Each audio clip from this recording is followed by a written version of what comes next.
Hi, and welcome to this live reading from Beautiful Dangerous by Becky Flade. And this is presented by Itsy Bitsy Book Bits. Chapter 1. The January air was sharp as shattered glass in Hannah's lungs. The skull sliced through the water soundlessly, the oars cut through with precision as she pumped and pushed her legs and arms in a familiar rhythm, embraced the burn in her muscles.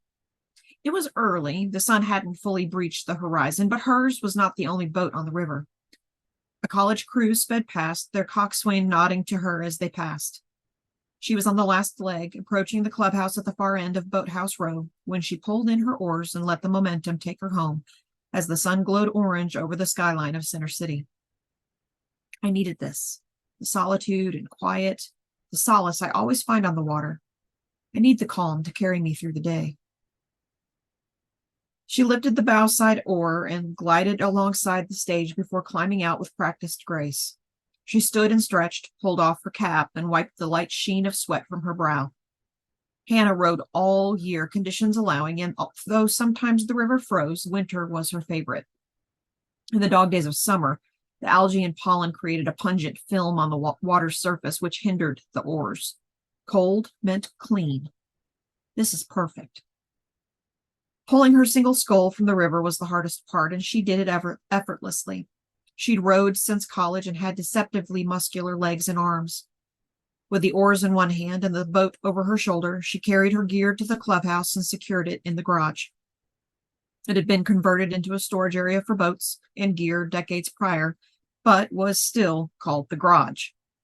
20 minutes later, dressed in her favorite charcoal pencil skirt and a silky blouse the color of ripe peaches, her long black hair, still damp from the shower, plaited down her back, Hannah pulled a thick wool cap over her ears and slipped into the cashmere coat her parents gave her for Christmas. She hurried across Kelly Drive and onto Lemon Hill Drive, where she'd parked her car 90 minutes earlier. Her mother hated the Mazda, thought she should drive something small, sporty, and feminine. Hannah considered it, and despite her secret infatuation with the Porsche Carrera, chose the sport utility vehicle. Sculling, skiing, and her volunteer work at the Women's Humane Society Animal Shelter in Old City made the compact SUV the better choice. Frosty morning sunlight glinted off the chrome detailing. Hannah smiled. And she's pretty. With the fob in her hand, she remotely started the car, used her foot to open the lift gate, and tossed her duffel bag in the back. She'd had it customized for transporting animals, and no matter how funky her gear got, or muddy, or sandy, she wouldn't damage her interior. She shivered, closed the hatch, and unlocked the doors. With one foot in the car and her body half in the seat, she froze. A standard piece of paper, folded in half and tucked under the windshield wiper, fluttered in the icy breeze. Dread curled in her stomach. The coppery taste of fear coated her tongue. She reached for it slowly, cautiously, as though it would bite her if she moved too quickly, and picked it off her windshield. She checked the back seat. Empty. Checked it again. Hopped into the driver's seat and locked the door. She waited a second, too, before unfolding the sheet. It's exquisite torture watching you, wondering how those powerful legs will feel wrapped around me, how the muscles in your arms will quiver under restraints. I'll know soon. For your sake, I hope you meet my expectations. Guilty. All counts. Hannah's stomach dropped. She'd expected the guilty verdict, but her client, Anthony Jane, hadn't. She turned to address him. Pain exploded from her eye to her jaw. Knocked back on her heels and off balance, Hannah tumbled to the floor. She grabbed a chair to stop herself, and it fell on top of her. The gallery erupted into a chorus of shouting as the court bailiff and the sheriffs who'd escorted her client from holding grabbed him as he struggled and screamed threats directed at her, the judge, and the jury. The chair was kicked in the scuffle and clattered across the floor. Here, let me help you. A woman grabbed her under her arms from behind and lifted her to her feet. The sheriffs dragged Anthony. The jury scrambled into the juror room as the judge shouted directions. Hannah's head spun and the world grayed. Oh, no, you don't. She was shoved into a chair and her head pushed, not gently, between her knees. Breathe. Take her into my chamber. Stay with her. Judge Seeger's voice boomed. It always did. It didn't normally bother her, but now it reverberated in her brain like a painful cavity. Before Hannah could think, she was pulled from the chair and ushered through the courtroom, behind the bench, and into the judge's private office. My bags. I'll get them. The Samaritan lowered Hannah to a couch. Wait right there. If you get woozy again, put your head between your knees and breathe slowly from your diaphragm. Hannah glimpsed serviceable black slacks and low-heeled boots.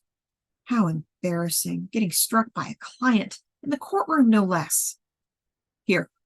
A cup of water was thrust into her hand. Hannah raised her head. Damn, you're going to have one hell of a shiner. The owner of the low-heeled boots was a criminal investigator for the district attorney's office and a former homicide detective famous for bringing down a notorious serial killer. Alexandra Danvers squatted in front of her with a first aid kit propped on her knee. I know you. Yeah, most everyone does, thanks to the stupid 24/7 news cycle plastering my face and name everywhere. Danvers opened the kit. Let me look at your face, counselor. Call me Hannah. You moonlight as a doctor? No, I box, amateur league, and have seen enough fractured noses, cheekbones, and eye sockets to judge whether you need an emergency room or an ice pack. She pressed her fingers to the area. Hannah sucked in a breath and jerked back. Don't be a pussy, Hannah. Oh, my God. Danvers laughed. All right, you're going to have a doozy of a black eye, but nothing's broken. She folded an ice pack in half until it cracked, shook it, and applied it to Hannah's face. Hold it there. That's right. Drink the water. I'll be back in a second. Great. Perfect. Hannah leaned back on the sofa and closed her eyes. The skin under the ice pack stung, but the cold soothed. The courtroom was full of people, the judge, the jury, her peers, and a super cop turned investigator witnessed her humiliation. So much for carrying the calm throughout the day. I never should have got out of bed this morning. Supple leather, it must be leather, under her palm. She opened her eyes. Old leather, dark brown, like coffee with a touch of cream, cracked and worn from years of use. Throw pillows kept it from appearing austere across from the massive antique desk and wall of built-in shelving. She glanced down. The throw rug was an exquisite reproduction of a Persian, as were the knockoff Tiffany lamps set on occasional tables scattered throughout the room. Danvers returned with her bags. The judge followed. How's she doing, Lex? She'll be okay, Your Honor. I've told you before, it's Tom in private. Not while you're still wearing the robe. Danvers placed Hannah's bags at her feet. The briefcase tipped over and rested against Hannah's calf. First time being assaulted by a client, Miss Patel? Judge Seeger asked. No, sir, but the first time wasn't intentional. His stare required an explanation. I had a client a few years ago, a paranoid schizophrenic who was off his meds. I went to see him before arraignment, but he wasn't stable yet. Didn't understand who I was or why I was there and swung on me. I chose not to press charges. It wasn't his fault. Not really.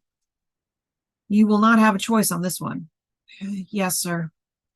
The sentencing will be postponed until new counsel is assigned to defend Mr. Jane.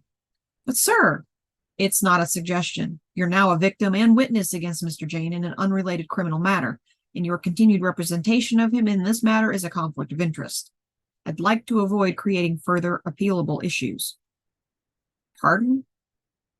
The assistant district attorney, Mr. Carmichael, advised he offered your client a generous plea deal? She nodded. I assume you encouraged him to take it. Why didn't he?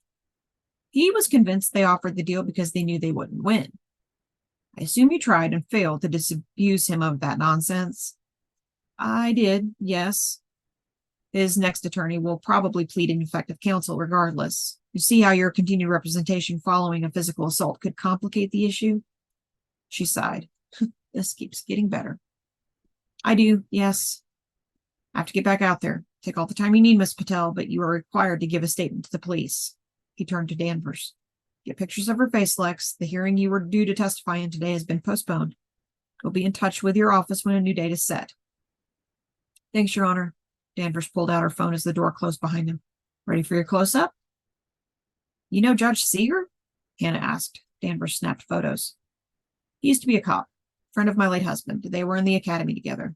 Turn toward me a little. She shifted and her briefcase fell over. Manila folders and papers slid out and fanned across the judge's rug like a deck of cards at a Vegas casino. Hannah bent to scoop them up. Her head spun. Whoa! Danvers stabilized her shoulders. I'll get them. Relax. She squatted.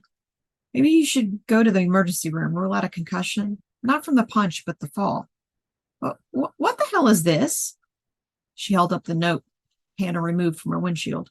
She reached for it, but Danvers pulled it away. It's private. It's a threat and harassment at a minimum. She cocked her head to the side, assessed Hannah. Hannah held as still as she could, but kept her expression as blank as she could, but suspected the investigator saw right through her. Danvers handed her the note. And not the first one you've received. Have you reported this? Not this one yet. It's new, but the others before it, yes. And what? Hannah shoved it in her briefcase. I don't know who it is, and even if I did, the police can't do anything until I'm the victim of a crime. And they'll happily investigate after I'm maimed, raped, or killed, was the compassionate response I received. They were less kind after realizing I'm a public defender. I'm feeling better. Thank you for your help. She stood and paused, waited for the lightheadedness, and then, when none occurred, took a step toward the door. Danvers grabbed her arm. Wait, this is serious. Is it an escalation, or have all the letters you received been similar? It's been escalating. I went to the police when the letters changed from creepy to scary and was essentially told it's probably one of my clients, and what did I expect? She shook free. He was probably trying to scare me. The implication was I deserve it. I'm sorry, and I won't make excuses, but let me put you in touch with someone who will take it seriously and treat you with respect. Whoever this is could be dangerous. I appreciate the offer, but I've experienced enough professional humiliation today.